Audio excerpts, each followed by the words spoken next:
What's up guys, welcome back to another video. So today we have another special guest, bodybuilder Alan Meade, and today I've got some really good questions that I personally want to know myself. But before we get into it, Alan is going to explain a little bit about himself, so take it away, man. Yeah, my name's Alan Meade, as Mark says. I'm 50 years old. I'm a competitive bodybuilder, the amateur circuit. I am currently in preparation for competitions, the Arnold Classic in September, and probably the Royal Rumble right before that. And hopefully all going well, we'll compete in the PCA in Derry towards the end of that. That's where we are so far this year anyway. Fair play to you. All right, first question. So do you know the way a lot of people, before they go into something, they get inspired by someone, or maybe something happened to them? What actually got you, what age was you at, or what moment was it that was like, bodybuilding is what I want to do? I suppose, like, growing up, I was heavily involved in sports, between boxing and football and everything else that goes with it. But yeah, I suppose I started playing soccer at a kind of a really good level, like Leinster Senior League and all that, and then I was playing GA at a high level, and then as I said, boxing, and moved to England. The GA kind of fell aside to the side. I kind of played it on the side, but kind of I got involved with working on the doors over in the UK, in the bars and all that, like, you know, and I kind of got involved with I'd say that was tough. Yeah, it was tough, you know. Yeah, I've had some crazy stories on that. I've read a couple of books on that. Yeah, in and around Leicester and London and whatnot. Yeah. And anyway, I just started getting involved more in boxing then at the senior level over there, and then kind of was always in and around gyms and training, and then obviously kind of went away from that. I concentrated more on kind of work and stuff, and then relationships and things like that. Then eventually came back to Ireland, got back involved with GA, and then once I hit an age where I actually couldn't be competitive at GA anymore, I just was too much strain on the body and all. But I was always in and around gyms, but not kind of at a serious level. Yeah. But then eventually I kind of stopped, and with someone that's always been in shape all my life, like, I just kind of just wasn't happy with how I looked, so wasn't feeling good in myself, wasn't feeling good mentally and all, so I just kind of stepped back into the gym. I was actually working away from my family, so it was more of an outlet to do something during the night, like, to keep myself busy. Yeah. So I ended up going to the gym, and then kind of got involved with that, and then eventually I just started to go, I really, really like this, and just got more and more and more. And then I had guys coming to me that were kind of like, who I used to always say, would be kind of looking at them going, I like his physique, I like his physique, and then they'd be saying to me, oh, you should really think about competing and all, because they always said I had a nice flow on my physique, you know. Yeah. So I kind of just started watching that, and then I just became more and more and more. So it wasn't even just a moment; it was just a big. It's just it was just a gathering of events, like, you know, and then like always been in and out of it all my life and all, but then around. Yeah, about when I was around 38, 39, I kind of just started. So it was when you were about 38, 39, so that's when you actually started taking it serious now, really serious, when I was around that age, And when you were actually involved in it, maybe you were doing it for a few years, did you ever go, okay, I'm not liking this is like bodybuilding is tough, like, and then the diet end of it as well, and when you're cutting as well, and like your body adapts to so much, did you feel like, okay, this isn't what my body is telling me, that I don't want to be doing this anymore, so I'm going to cut back from it?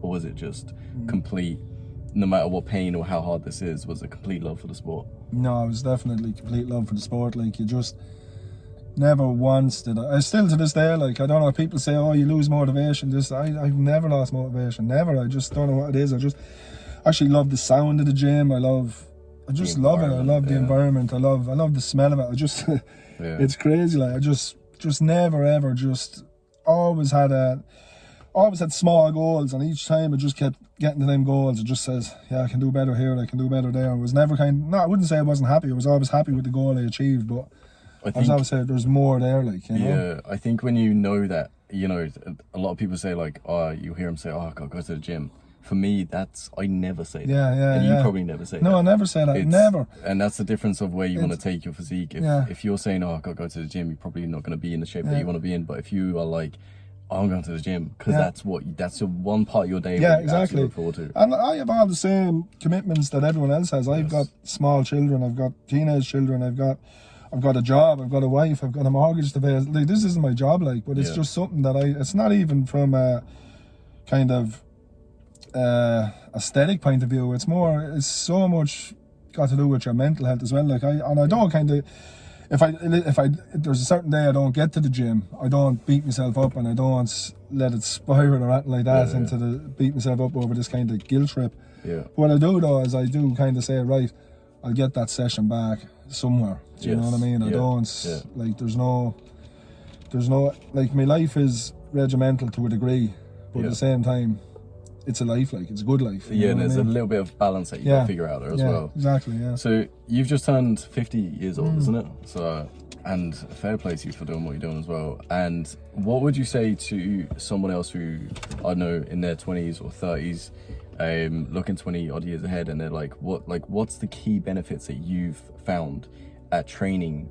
You know, say a lot of people hit 35, say, and they're like, right, I don't care anymore, I'm just gonna lay off the diet, I'm just gonna drink beer. Like, what are the key benefits for, like, having high standards as you get through later on in life, through looking after your body? I think, like, it's even, like, I suppose, like, everybody to a degree, everybody, whether you're male, female, black, white, everybody has a degree of narcissism in them. Do you know what I mean? So everybody looks in the mirror and goes, I'm gonna, like, if we were all going out every night to go out for a nice meal or whatever, you still want to look your best. You want to put on a nice shirt, you want to put on a nice dress, whatever, like, you know.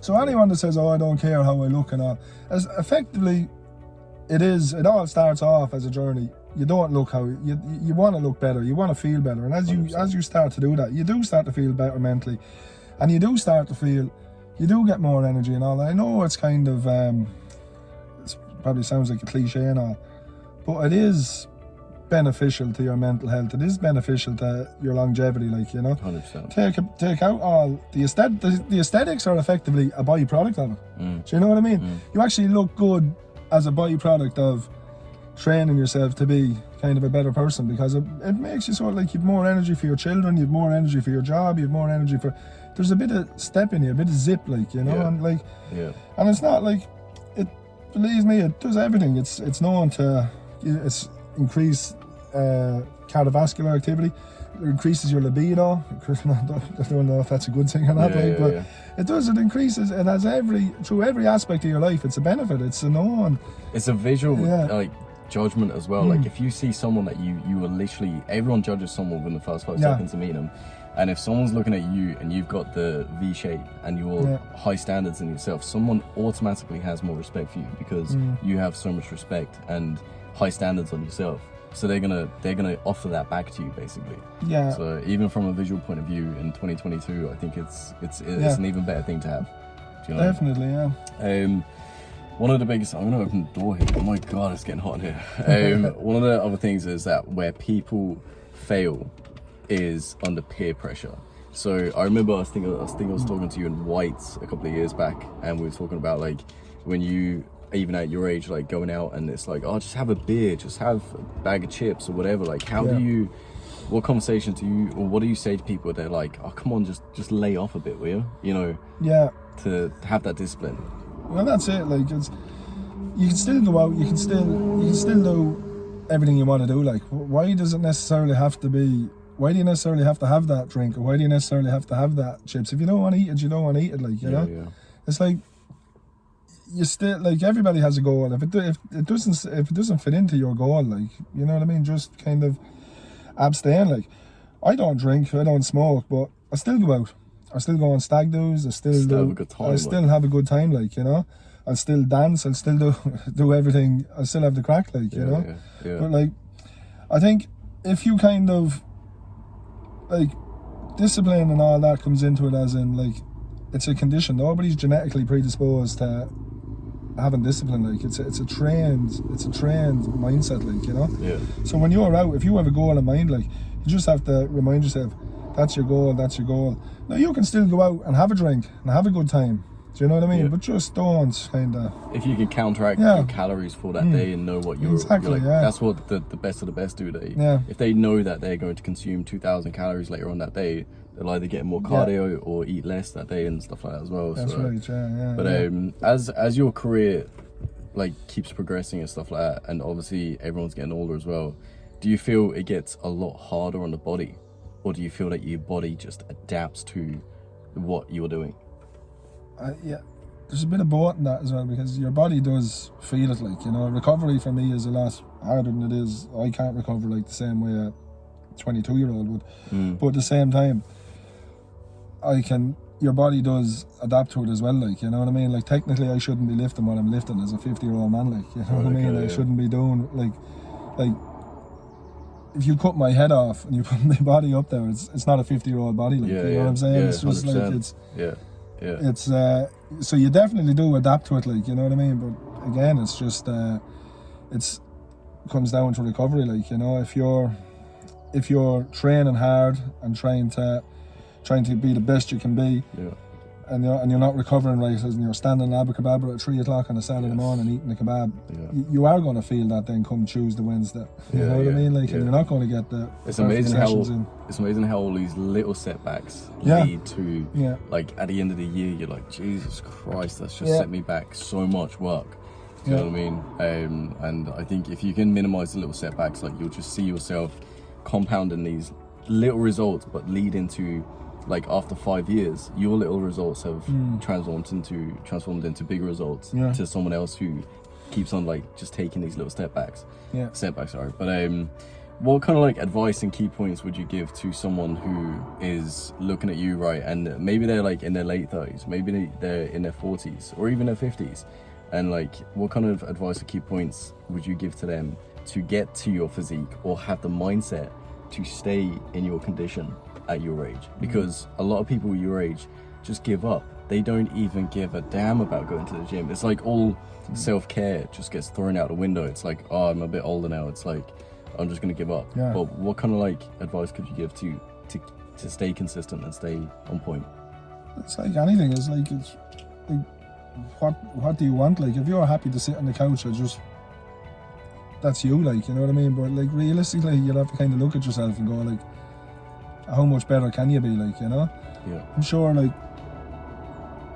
everybody has a reason. You don't have to go to the gym to be a bodybuilder. You don't have to go to the gym to do it's anything. You can walk around your local football fields, you know what I mean? It's anything just to make you feel better, because, as I said earlier, like, aesthetics is just a byproduct of this process, like, you know?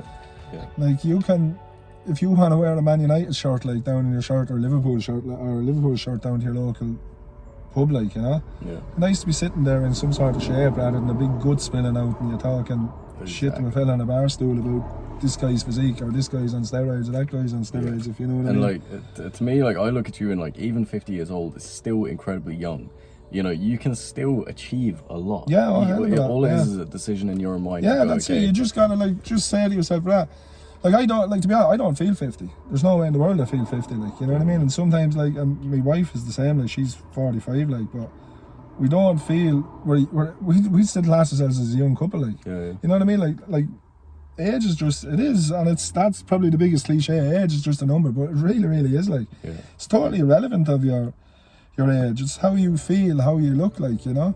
Like, I just really, it kind of frustrates me as well, like, that people have this, like, one body, like, you know? You have a car outside and you mind it, like, you put oil in it, you have to service by law, you have to bring it for an NCT every year. You have this one God-given body, like, and you're just going to abuse it and run it into the ground, like, and then it's everybody else's fault when it goes tits up. Do you know? It baffles belief, and that's not me being judgmental, because I'm the least judgmental person there is, especially if you're trying to better yourself in the gym. Everybody walks into the gym for the first time. Everybody. Whether you're an Olympia winner or whether you're an Olympic athlete, like, everybody has a first day in the gym, whether you're overweight, underweight, or whatever, like. We all have a goal, like, you know, and just keep striving on that goal. But just, like, if you do decide to sit on a couch wearing your Man U jersey with your gut spilling out, own it. Don't judge someone else for wanting to better themselves. Do you know what I'm saying? Very good words. Very good That's all I would say on that, like, really. But Dad, I think we're going to wrap up there. That was a quick 15 minutes. But some great points, and that's why, obviously, when I met you in Whites, I was, like, inspired by you to be training later on in life and, like, being in probably better shape than most, not even 50-year-old men, but, like, you know, 20-year-old lads. Yeah, So that's why I wanted to talk to you today. So yeah, I appreciate you coming on. I hope you guys got some valuable information, and always keep your standards high. Always keep like demanding more from yourself, because you're gonna feel a lot better in who you are and more confident as you get later on in life as well. So if you have any other questions, give me a shout. We may do a follow-up interview, but hopefully you like this video, guys. And if you see this video, hit that subscribe button if you can as well. It really helps the channel out. So I'll talk to you soon, guys. Catch you later.